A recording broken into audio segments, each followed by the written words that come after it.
Assalamualaikum warahmatullahi wabarakatuh. Selamat pagi untuk anak-anakku kelas 9. Semoga kalian dalam keadaan yang sehat dan siap untuk mengikuti pembelajaran bahasa Indonesia. Untuk pagi hari ini kita masih belajar materi pidato. Untuk materi ini sudah Pak Guru berikan, akan tetapi belum Pak Guru jelaskan. Jadi untuk pagi hari ini akan Pak Guru jelaskan.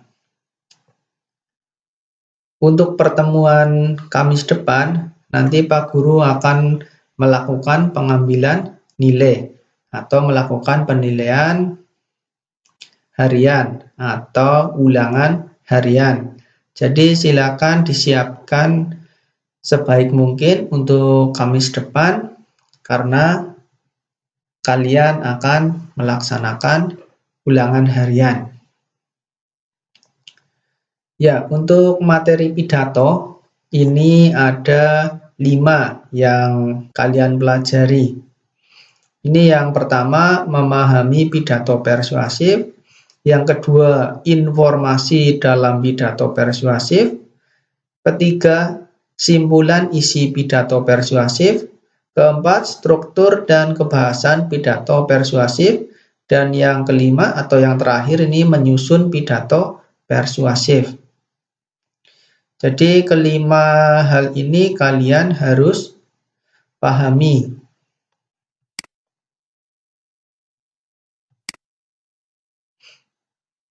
Ya, ini poin yang A, pemahaman pidato persuasif. Ini ada 3, ada pengertian, jenis, terus metode. Ya, ini pengertian pidato persuasif. Pidato persuasif adalah pidato yang bertujuan meyakinkan pembaca atau pendengar dengan menyajikan argumen dari sudut pandang si pembicara. Jadi pidato persuasif ini tujuannya meyakinkan pembaca atau pendengar. Ini dari argumen ataupun sudut pandang si pembicara. Jadi tujuannya itu meyakinkan pembaca agar yakin. Selanjutnya jenis-jenis pidato. Ini ada sambutan, pidato pemerintah, pidato instansi, dan yang terakhir pidato ceramah. Ini yang pertama, sambutan. Sambutan itu adalah sebuah kegiatan berbicara atau menyampaikan orasi di depan umum yang bertujuan memberikan penjelasan atau gambaran sesuatu hal atau menyatakan pendapat terhadap substansi yang dibahas dalam suatu pertemuan. Ini dinamakan sambutan. Sedangkan yang kedua, ini pidato pemerintah. Pidato pemerintah ini adalah pidato yang disampaikan oleh pemerintah yang berisi informasi kenegaraan. Jadi berkaitan dengan informasi kenegaraan. Yang ketiga, ini ada pidato instansi. Pidato instansi ini adalah pidato yang dilakukan oleh seseorang yang berisi informasi dari lingkungan atau pekerjaan. Jadi ini khusus lingkungan atau pekerjaan. Sedangkan yang terakhir itu ceramah. Ceramah itu adalah pidato oleh seseorang di hadapan banyak pendengar mengenai suatu hal, pengetahuan yang bersifat keagamaan. Ini yang dinamakan dengan ceramah. Selanjutnya ada metode pidato. Ini ada 4, ada manuskrip, memoriter, ekstemporan, dan impromptu. Metode pidato yang pertama, ini manuskrip atau naskah. Ini pidato dengan menggunakan naskah. Ini berarti di mana juru pidato itu membacakan naskah pidato yang telah disiapkan dari awal sampai akhir. Jadi untuk manuskrip ini atau naskah, seseorang yang berpidato itu membawa naskah atau dapat dikatakan membaca naskah. Di dalam membaca naskah ini tentunya juga harus diperhatikan jangan hanya terpaku kepada teks atau naskah, tapi sesekali harus melihat audiens atau peserta ataupun pendengar pidato. Metode yang selanjutnya itu memoriter atau hafalan. Ini pidato yang mengandalkan ingatan sang orator untuk menyampaikan gagasannya. Jadi pada intinya ini menghafalkan naskah pidato yang sudah disusun. Ini. Jadi untuk memoriter ini membuat naskah akan tetapi dihafalkan. Jadi saat pidato itu tidak membawa naskah. Metode pidato yang selanjutnya itu ada ekstemporan. Ekstemporan ini adalah pidato yang menyampaikan garis-garis besar isi pidato terlebih dahulu. Ini jadi sebelum berpidato itu membuat catatan kecil. Ini berkaitan dengan garis-garis besar isi pidato. Jadi kalau manuskrip itu kan naskah, berarti naskah secara keseluruhan. Tapi untuk ekstemporan di sini itu hanya membawa catatan kecil atau garis-garis besar isi pidato. Metode pidato yang terakhir itu ada impromptu atau pidato dadakan. Berarti pidato ini itu pidato yang dilakukan secara spontan ataupun tiba-tiba tanpa persiapan sedikit pun. Jadi ini dapat dikatakan metode pidato yang paling sulit karena tidak ada persiapan sama sekali. Ini untuk metode pidato. Ada 4, silakan kalian ingat baik-baik. Selanjutnya masuk ke poin yang B, ini informasi dalam pidato persuasif. Itu ada tujuan, terus menemukan informasi. Ya, ini tujuan pidato, itu ada 4. Yang pertama itu memberikan informasi kepada pendengar. Jelas, ini memberikan informasi. Yang kedua, meyakinkan pendengar. Ini meyakinkan tentang suatu hal.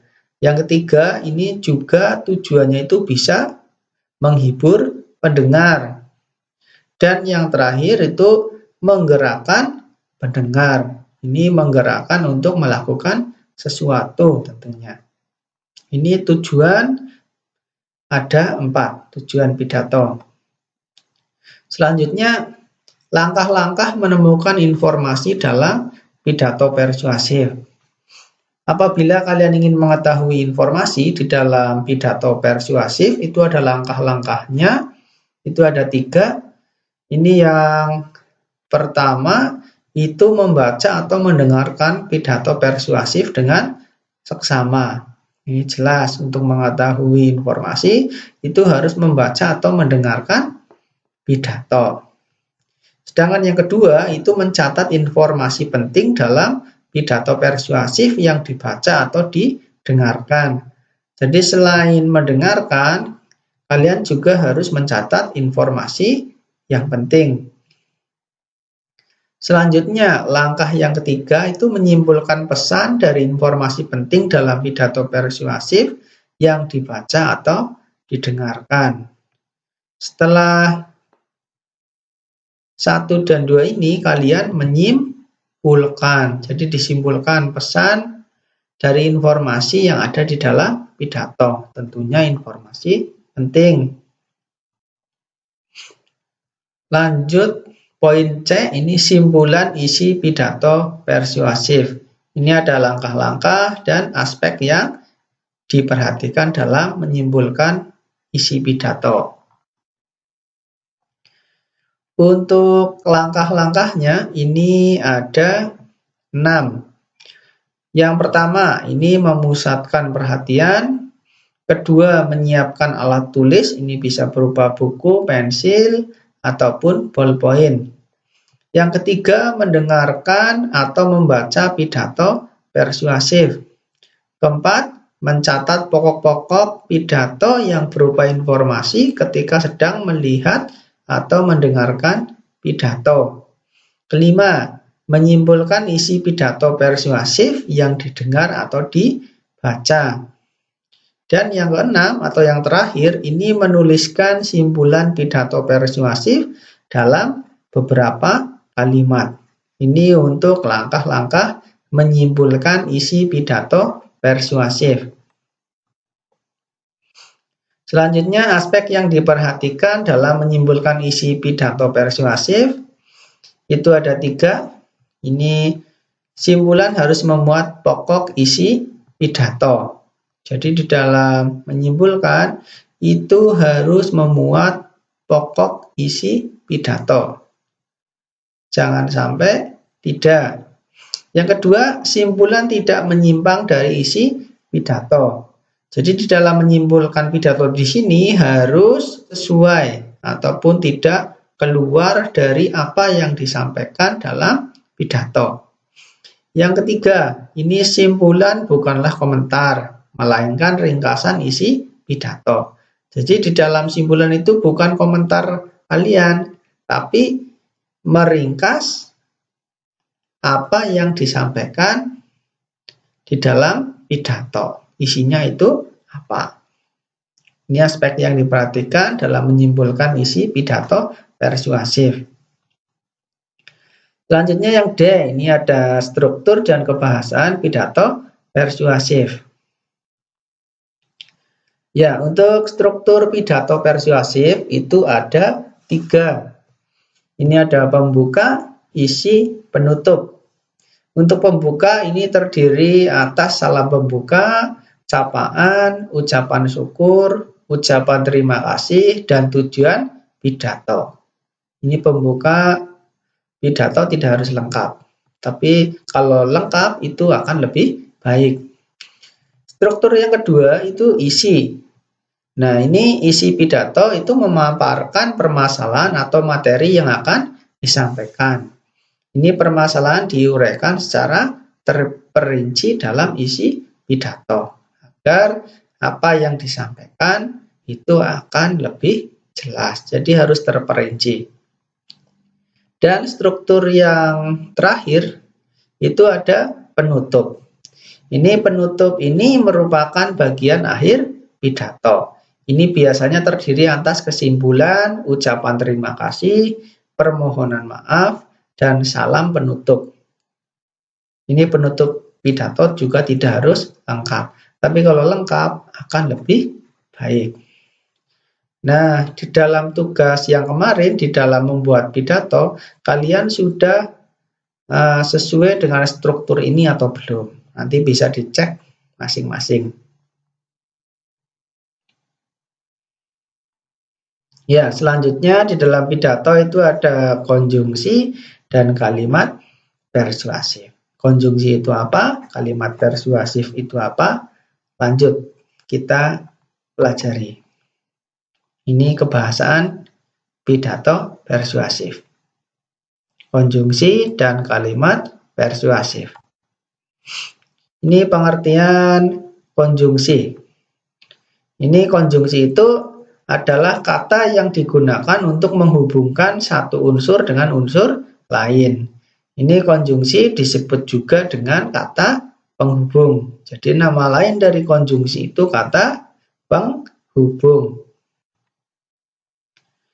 Selanjutnya macam-macam konjungsi itu ada 4. Ada koordinatif, subordinatif, korelatif, dan antar kalimat.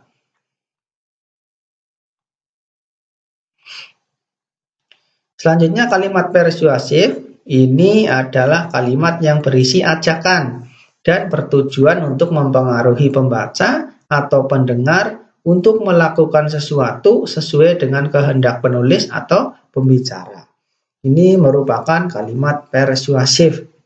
Jadi isinya itu berisi ajakan. Ini yang bertujuan untuk mempengaruhi pembaca. Selanjutnya ciri-ciri kalimat persuasif itu ada 3. Yang pertama itu bertujuan untuk membujuk, mengajak, dan mempengaruhi seseorang. Ciri yang kedua itu biasanya menggunakan kata ayo, mari, dan kata-kata yang bersifat mengajak lainnya. Misalkan, ayo kita selamatkan bumi kita dengan cara menanam pohon misalkan. Itu merupakan kalimat persuasif. Selanjutnya ciri yang ketiga itu biasanya menggunakan tanda seru. Ini tentunya di akhir kalimat. Ya, ini yang penyusunan pidato persuasif. Kemarin kalian sudah membuat atau menyusun pidato persuasif. Akan tetapi yang mengirim baru sedikit. Untuk yang belum, Pak Guru harapkan untuk segera mengumpulkan sebelum PTS berlangsung. Karena untuk rencana PTS itu tanggal 13 September. Jadi sebelum tanggal 13 September, Pak Guru harap kalian sudah menyelesaikan tugas-tugas kalian di kelas 9. Jangan sampai tugasnya tidak dikirim. Nah, tugas-tugas kalian kalau terkirim nanti insya Allah nilai kalian juga baik dan tentunya nanti akan mempermudah kalian di dalam mendaftar ke sekolah yang lebih tinggi.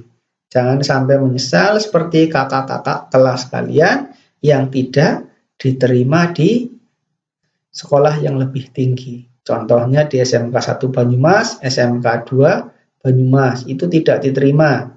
Jadi yang berminat untuk di sekolah negeri yang favorit, mulai dari sekarang kalian harus bekerja secara maksimal atau berusaha secara maksimal dengan cara mengirimkan tugas-tugas dari Bapak Ibu Guru agar nanti hasilnya yang kalian dapat juga maksimal.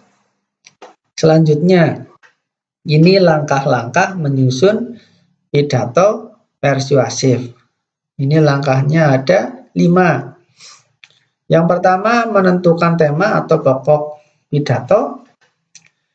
Yang kedua mendaftar pokok-pokok pidato yang akan disampaikan. Ketiga menentukan tujuan pidato. Keempat menyusun kerangka pidato. Dan yang terakhir itu mengembangkan kerangka pidato. Jadi hal yang pertama di dalam menyusun pidato itu kalian harus menentukan tema atau pokok pidato terlebih dahulu. Kalau tema atau pokok sudah kalian temukan, nanti kalian tinggal mendaftar pokok-pokok pidato yang akan disampaikan. Itu pokok-pokoknya apa saja. Selanjutnya menentukan tujuan. Kalian membuat pidato ini untuk apa sih? Ini jadi harus kalian tentukan tujuannya. Yang selanjutnya kalian menyusun kerangka pidatonya. Kalau sudah disusun kerangka, sudah jadi tinggal dikembangkan kerangka pidatonya.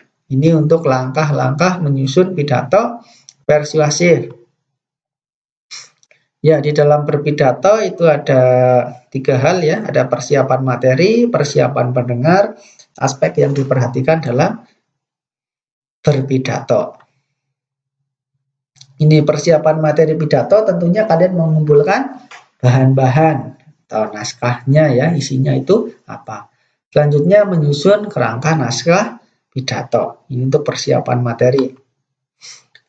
Selanjutnya persiapan pendengar itu berkaitan dengan minat, perhatian dan pengertian, pemahaman, kemauan, dan tindakan dan perbuatan. Ini untuk persiapan pendengar. Selanjutnya, aspek yang diperhatikan dalam berpidato ini sikap badan. Di dalam berpidato tentunya sikap badan itu harus tegak agar kelihatan semangat yang tinggi, percaya diri, juga bersungguh-sungguh. Jadi sikap badan ini harus diperhatikan, harus tegak, percaya diri. Yang selanjutnya suara. Suara di sini tentunya kalian di dalam berpidato itu harus jelas agar informasi yang akan disampaikan itu dapat tertangkap dengan baik oleh pendengar. Sedangkan aspek yang ketiga itu kewajaran sikap. Kewajaran sikap di sini ya sikapnya sewajarnya di dalam berpidato, tidak overacting ataupun nanti yang mengundang hal yang tidak nyaman apabila dilihat oleh audiens atau pendengar. Ini aspek yang diperhatikan dalam berpidato, ada 3.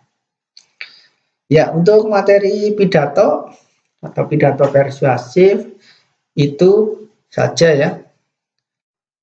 Apabila banyak kekurangan, Pak Guru mohon maaf. Selanjutnya untuk tugas hari ini, tugasnya mudah. Nanti seperti biasa kalian kerjakan di buku tulis. Kalau sudah dikerjakan, kalian foto dengan rapi dan terbaca. Posisinya tegak ya, jangan miring agar Pak Guru dapat dengan mudah untuk membaca tugas kalian. Yang kemarin belum lengkap tugasnya masih Pak Guru terima. Ini sebelum tanggal 13 atau sebelum PTS dimulai. Tugasnya mudah. Sebentar, Pak Guru cari dulu.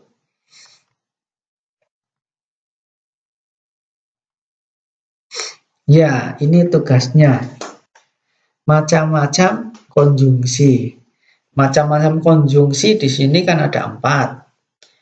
Nah, kalian cari pengertian dari konjungsi koordinatif itu yang seperti apa, konjungsi subordinatif yang seperti apa, konjungsi korelatif yang seperti apa, dan yang terakhir konjungsi antar kalimat itu seperti apa. Jadi ada 4 soal ya.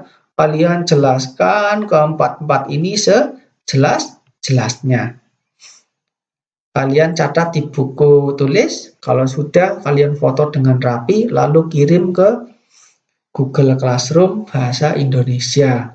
Bagi yang susah sinyal, kalian silakan untuk mencari sinyal, tapi tetap perhatikan untuk protokol kesehatan. Itu ya, silakan nanti apabila ada hal-hal yang belum jelas, bisa ditanyakan melalui WA kepada Pak Guru. Pak Guru akhiri, bila taufiq wal hidayah. Wassalamualaikum warahmatullahi wabarakatuh.